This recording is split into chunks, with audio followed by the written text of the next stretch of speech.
नमस्कार दोस्तों, आपको मेरे YouTube चैनल मनीष पंडित मिश्रा में स्वागत है। दोस्तों, सिंदूर औरतों के सुहाग का प्रतीक माना जाता है। सुहाग का प्रतीक होने के साथ साथ उनके सिंगर में भी सबसे ज्यादा महत्वपूर्ण सिंदूर ही होता है। एक शादीशुदा सुहागन औरत के लिए सिंदूर बहुत महत्वपूर्ण होता है। लेकिन दोस्तों, अगर जो आपको यह कहा जाए कि आपकी सिंदूर लगाते समय की गई गलतियां आपके पति को बहुत ही बुरी तरह कर्ज में डुबो देंगे। जो महिलाएं सिंदूर लगाते समय यह गलतियां करती हैं, उनके पति को कभी भी धन में बरकत नहीं मिलती है।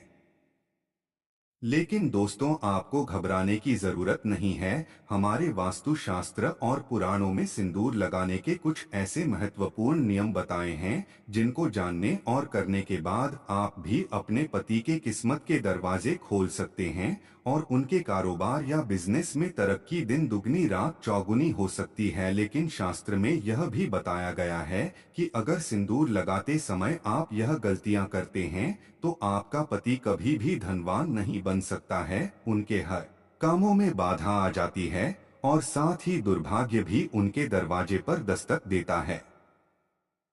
अगर आप भी जानना चाहते हैं कि सिंदूर लगाते समय हमें कौन कौन सी बातों का ध्यान रखना चाहिए, तो आइए इस वीडियो में विस्तार से जानते हैं। दोस्तों, वीडियो में आगे बढ़ने से पहले आपसे निवेदन है, अगर हमारा वीडियो आपको पसंद आए तो वीडियो को लाइक जरूर करें और हमारे चैनल को सब्सक्राइब करके बेल आइकन का बटन जरूर दबा लें, ताकि हमारे द्वारा अपलोड किए गए वीडियो का नोटिफिकेशन सबसे पहले आपको मिल सके। और कमेंट बॉक्स में जाकर जय माता लक्ष्मी जरूर लिखें। आइए दोस्तों, आगे बढ़ते हैं।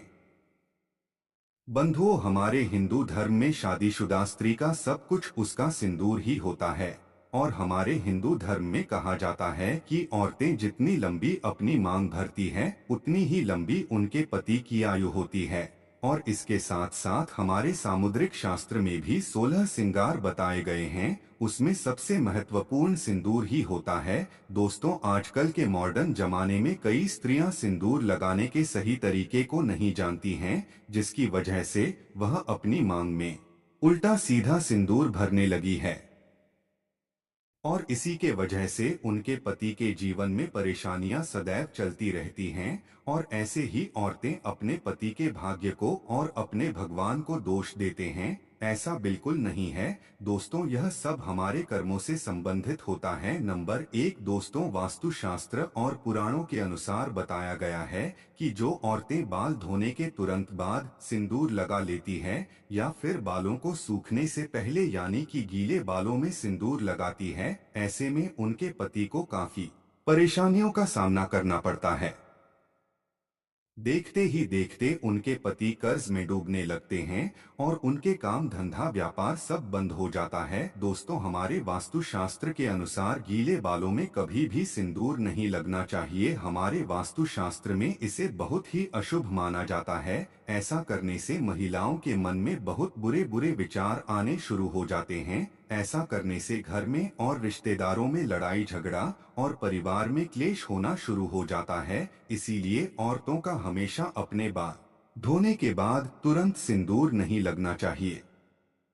बालों को पहले अच्छी तरह सुखा लेना चाहिए, उसके बाद ही अपनी मांग भरनी चाहिए। नंबर 2 दोस्तों, हमारे वास्तुशास्त्र और पौराणिक कथाओं के अनुसार बताया गया है कि सिंदूर लगाने समय हमें किन बातों का ध्यान अवश्य रखना चाहिए। दोस्तों, औरतों को हमेशा नाक के सीधे में लंबा सिंदूर लगाना चाहिए। जितना लंबा आप सिंदूर लगाएंगे, उतनी ही लंबी आपके पति की उम्र होगी और आपके पति के तरक्की के सभी रास्ते खुल जाएंगे। दिन दुगनी रात चौगुनी तरक्की होगा। अगर आपके पति के कारोबार में या व्यापार में मुनाफा नहीं हो रहा है, इस उपाय को करने से आपको लाभ देखने को मिलेगा। नंबर 3 सुहागिन महिला को सिंदूर की डिबिया लेनी है, जिसमें सिंदूर रखना है और उसे अपने मंदिर में किसी भी जगह रख देना है। और जब भी आप स्नान करके आए, अपने बाल सुखाने के पश्चात उस डिबिया से सिंदूर निकाल कर लगाना चाहिए, जो आपने मंदिर में रखा हुआ है।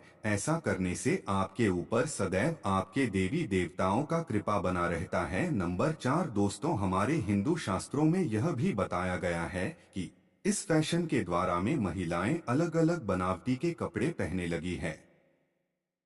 और उसी तरह सिंदूर को भी अपने सहूलियत के हिसाब से जैसे भी उनकी इच्छा होती है वैसे लगाने लगी है, जो कि बिल्कुल गलत है। सिंगल सिंदूर लगाते समय महिलाओं को यह बात का अवश्य ध्यान रखना चाहिए कि सिंदूर हमेशा ना कि सीधा में लगाना चाहिए, और जो औरतें टेढ़ी मांग निकालकर सिंदूर लगाती है उनके पति की कभी कोई इच्छाएं पूरी नहीं होती है और हर काम में उन्हें असफलता का मुंह देखना पड़ता है। दोस्तों, जो स्त्री अपनी मांग के सिंदूर को अपने बालों से छुपा लेती है, ऐसी स्त्रियों के पति को समाज में इज्जत मान सम्मान नहीं मिलता है। नंबर 5 दोस्तों, हमारे वास्तु शास्त्र के अनुसार माना जाता है कि अपने सिंदूर को किसी भी औरत के साथ नहीं बांटना चाहिए और ना किसी को देना चाहिए। अक्सर कोई औरतों की आदत होती है कि वह अपना सिंदूर दूसरी औरतों को लगाने के लिए दे देती है, या फिर कोई औरत जिसके पास सिंदूर खत्म हो गया है तो वह दूसरे औरत से जाकर मांग लेती है और अपनी मांग भर लेती है।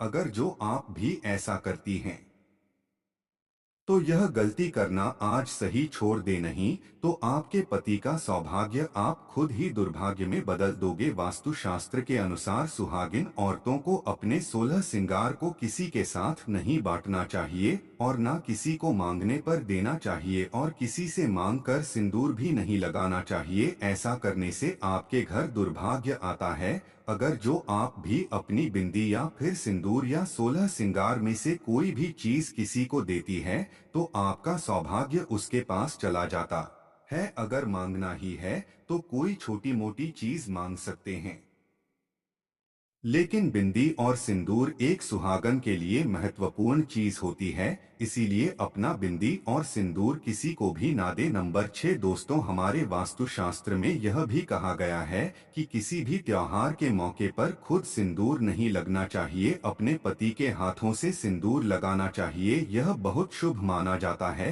करवा चौथ, दीपावली आदि त्योहारों पर अपने पति के हाथों से सिंदूर लगवाना चाहिए। माना जाता है कि इससे दोनों पति और पत्नी में प्रेम बना रहता है और ऐसा करने से आपका सौभाग्य में वृद्धि होती है। नंबर 7 अगर आप हर रोज सिंदूर लगाना मुमकिन नहीं है तो आप इस बात का विशेष ध्यान रखें कि आपको 30 त्योहारों के मौके पर सिंदूर जरूर लगाना है। हमारे हिंदू धर्म में कई त्योहार आते रहते हैं, आपको इन सभी त्योहारों के दिन सिंदूर अवश्य लगाना है। अगर हो सके तो आपको किसी भी तीर्थ स्थान या किसी मंदिर या किसी पवित्र स्थान पर जाते समय सिंदूर अवश्य लगाना चाहिए। जिन महिलाओं के शादी अभी नई नई हुई है उनको अपने सिंदूर की डिब्बी को संभाल कर मंदिर या किसी पवित्र स्थान पर रखना चाहिए। इसका आपको बहुत ही लाभ देखने को मिलता है। उस सिंदूर को लगाने से आपके घर में कभी भी ग्रह कलेश की संभावना नहीं रहेगी। आपके पति के कारोबार में लाभ देखने को मिलेगा। जिन महिलाओं की नई नई शादी हुई है उन्हें प्रतिदिन सिंदूर लगाना चाहिए। शादी के दिन से लेकर 108 दिन तक सिंदूर लगाना बहुत ही शुभ माना जाता है। नंबर 8 सबसे महत्वपूर्ण बात, महिलाओं को यह अवश्य ध्यान रखना चाहिए कि सिंदूर लगाते समय अगर सिंदूर उनकी नाक पर गिर जाता है तो इसका मतलब है उनके पति की आयु बहुत लंबी है। और अगर आपके सिंदूर लगाते समय सिंदूर जमीन पर गिरे तो समझ जाए कि महिलाओं के जीवन में जरूर कोई ना कोई संकट अवश्य आने वाला है। सिंदूर लगाते समय इन बातों का विशेष ध्यान रखना चाहिए कि सिंदूर लगाते समय सिंदूर जमीन पर नहीं गिरना चाहिए, इससे सिंदूर का अपमान होता है। और सिंदूर लगने के बाद अगर कहीं ज्यादा लग जाता है तो उसे पानी से या कपड़े से कभी नहीं पूछना चाहिए। नंबर 9 हमारे हिंदू धर्म में एक कथा प्रचलित है कि 14 वर्ष वनवास के बाद जब एक बार सीता माता अपनी मांग में सिंदूर भर रही थी, तब हनुमान जी सीता माता के पास आकर बोले, ही माता यह आप क्या कर रही हैं? तब सीता माता ने हनुमान से कहा, श्री राम प्रभु की लंबी आयु के लिए अपनी मांग में सिंदूर कर रही हूँ, इससे श्री राम प्रभु अति प्रसन्न होते हैं। यह सुनकर हनुमान जी चले आए। तब हनुमान जी ने सोचा कि अगर इतना सा सिंदूर लगाने से उनके प्रभु की आयु बढ़ सकती है तो क्यों ना मैं अपने पूरे शरीर पर सिंदूर लगा लूं। तो दोस्तों, इस समय से हनुमान जी को सिंदूर चढ़ाने की प्रथा शुरू हो गई। इस कहानी को सुनकर आपको पता तो लग ही गया होगा कि सिंदूर में कितनी शक्ति होती है। जब यह सिंदूर भगवान की आयु बढ़ा सकता है तो इंसानों की क्यों नहीं। इसीलिए प्रतिदिन स्नान करने के बाद सिंदूर अवश्य लगाना चाहिए। इससे न केवल आपके पति के सौभाग्य में वृद्धि होगी बल्कि आपके पति की उम्र लंबी होने के साथ साथ उन्हें अनेक प्रकार की मानसिक शक्तियों की प्राप्त होती है। इसलिए आप लोगों से हाथ जोड़कर निवेदन है कि सौभाग्यवती स्त्री की मांग की सिंदूर ही उसकी असली पहचान है।